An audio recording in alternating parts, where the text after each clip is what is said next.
Western photography here in Meeteetse, Wyoming. My name is Amy and I'm the Director of Education and Programs here at the Meeteetse Museums. And today we're going to give you a small virtual tour of the Charles Belden Museum of Western Photography. Charles Belden was a photographer best known for his photographs of the Pitchfork Ranch outside of Meeteetse.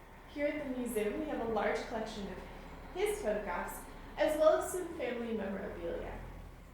Belden was born in San Francisco, California on November 16, 1887. While attending college at MIT, the Massachusetts Institute of Technology, Charles met Eugene Phelps. The two became fast friends and took a trip to Russia together in 1910.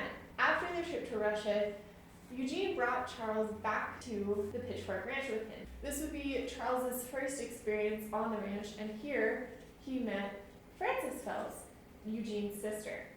On February 15, 1913, the couple became newlyweds. While living on the Pitchfork Ranch, Belden began to take photographs of daily life.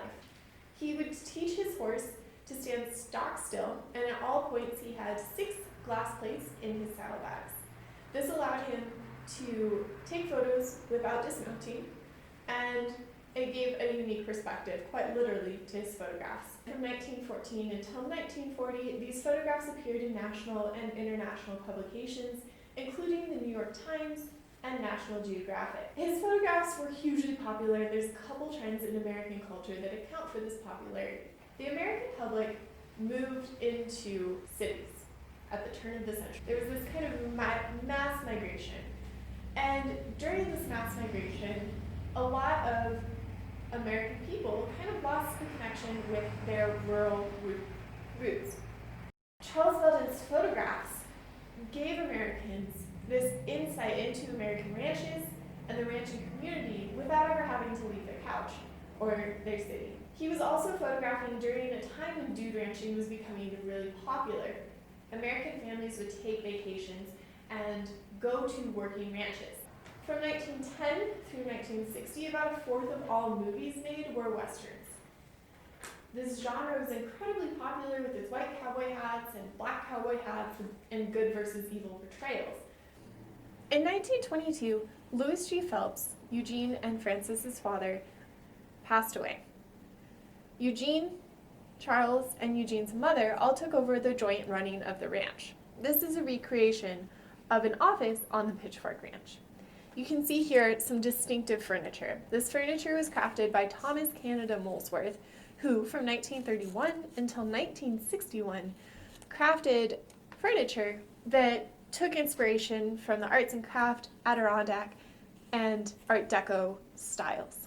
My favorite detail on this desk, there's mallard ducks flying across the entire desk. In the 1930s, Charles Belden became known as Antelope Charlie. Belden got the idea of capturing and selling baby antelope to zoos throughout the world. The young antelope would be captured and put into gunny sacks, bottle fed at the Pitchfork Ranch until it was time to transport, and then they would be loaded onto a plane. Antelope previously transported by train or motor car had a high mortality rate. Cody pilot Bill Munday helped Charles Belden transport 23 2-month-old antelope to Chicago. The antelope were then placed on planes headed for Detroit and New Jersey, where the last 2 antelope were then loaded onto the Zeppelin Hindenburg and headed to Germany. Downstairs in the museum, the Molesworth furniture displays Antelope Charlie's personal brand, and if you look closely at some of the photographs throughout the museum, you'll see that he's signed with the Antelope Charlie insignia. Thanks for joining us on a tour of the Meeteetse Museum's Charles Belden Museum of Western Photography. We hope you learned something about Charles Belden, and stay tuned for more virtual tours.